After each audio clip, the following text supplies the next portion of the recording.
Hi, I'm Daniel from Ratings.com. Today we're testing the Samsung Q8FN. It's a QLED TV, Samsung's second highest end model of 2018, behind the Q9FN. We bought the 55-inch Q8FN to test, but it's also available in larger sizes up to 82 inches. We expect these larger sizes to have very similar picture quality. Note that this is a different TV to the 2017 Q8, although the naming and model codes are very similar. Also, the European Q8 is a different TV with only edge-lit local dimming. First, we'll look at the design of the TV and then move on to the picture quality. We'll look at the motion handling and input lag and then compare to these competing models which are currently available. The design of the Q8FN is great. The TV has a thin border, which makes it look sleek from the front. The wide-set stand supports the TV well and it feels very stable. Unlike some other high-end Samsung TVs, all of the inputs are directed out of the side of the TV rather than being located on an external OneConnect box. Depending on your setup, this may be more or less convenient.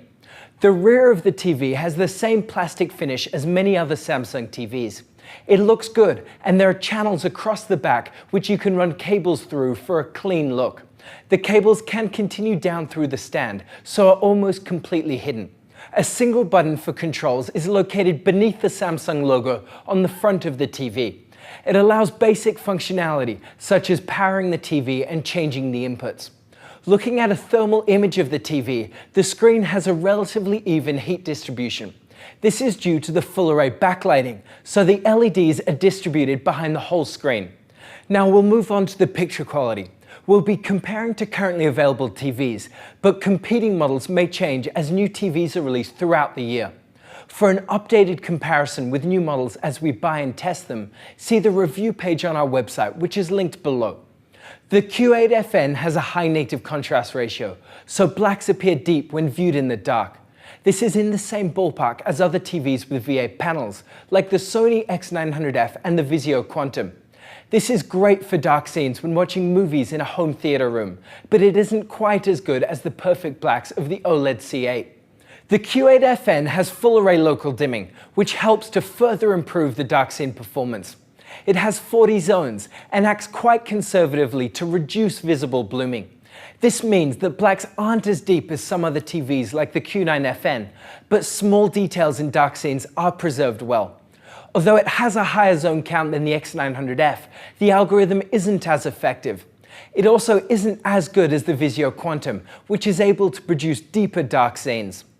OLED TVs like the C8 don't require local dimming, as they can control the light that each pixel emits individually.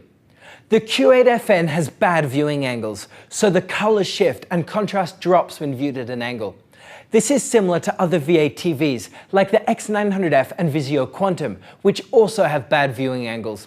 For those with wide seating, a TV with an IPS panel, like the LG SK9500, or an OLED like the C8 is a better choice. The reflection handling of the Q8 is excellent. The TV has a glossy finish with an anti-reflective coating which works well to reduce glare.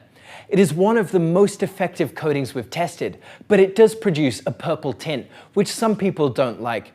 It is in the same ballpark as the C8 OLED and the P-Series Quantum, and better than the X900F. This is a great choice for those with bright rooms.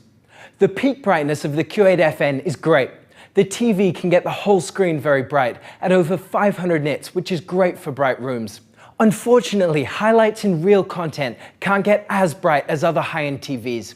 At just over 600 nits in our real scene test pattern, it is very good, but not as good as the X900F or Vizio Quantum. The grey uniformity of the Q8FN is only decent. Some banding is noticeable on this 50% grey slide, which results in dirty screen effect when watching sports or playing games. The edges of the screen also get darker, but this tends to be less distracting. Unfortunately, these types of uniformity issues vary on a unit-by-unit basis and are inherent to LCD displays. If you really care about this, then an OLED TV like the C8 is a better choice. The Q8FN has an excellent wide color gamut, so it can produce very vivid highlights in HDR content. It is one of the widest gamuts we've tested and is in the same ballpark as the Vizio Quantum.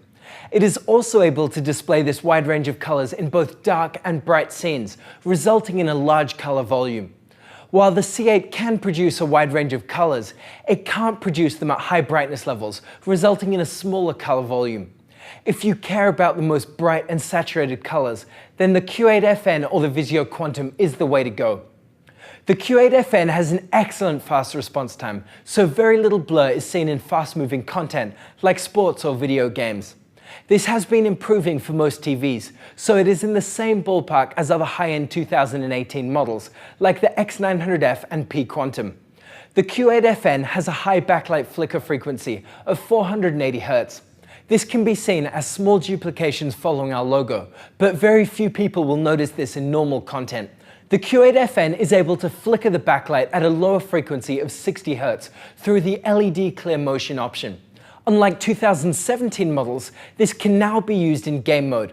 This helps to increase the clarity of motion, but isn't for everyone as it produces noticeable flicker. This behaves similarly to the options on the P Quantum and the C8 OLED. The input lag of the Q8FN is very low, which is excellent. It is between 16 and 20 milliseconds across the board, which is great for gaming. The input lag is low for 1080p or 4K gaming and with HDR content. The Q8FN also supports FreeSync variable refresh rates. This is great for those with an AMD graphics card or a new Xbox and results in smooth gameplay as the frame rate changes. The Q8FN uses Samsung's Smart Hub platform. It is very intuitive and easy to use, with a wide selection of apps including Netflix, Amazon Video, and YouTube. It is generally smooth, but does occasionally slow down or feel less responsive.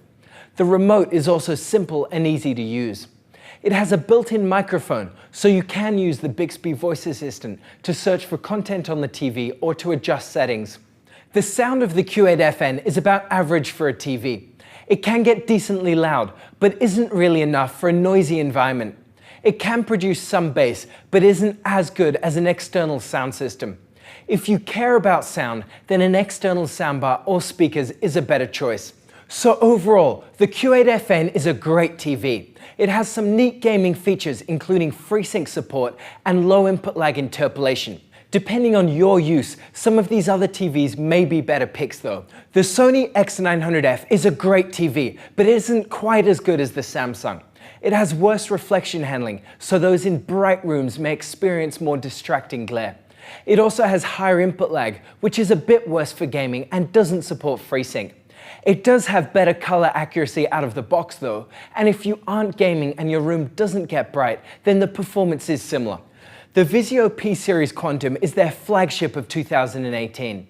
It's a great TV with very effective local dimming and an exceptional high brightness.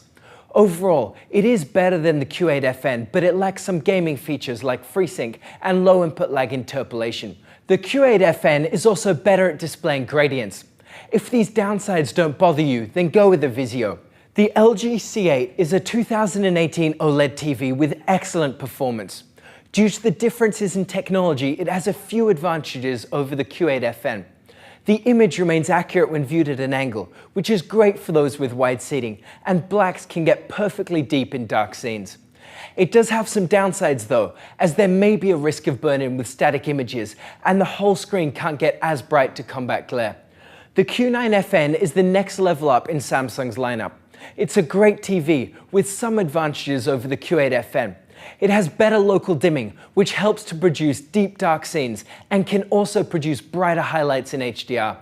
The Q9FN has an external OneConnect box, but this could be an advantage depending on your setup. So that's it. What do you think of the Samsung Q8FN? Let us know what you think in the comments below. You can check out all of our measurements on our website. And if you like this video, subscribe to our channel or become a contributor. Thank you for watching and see you next time.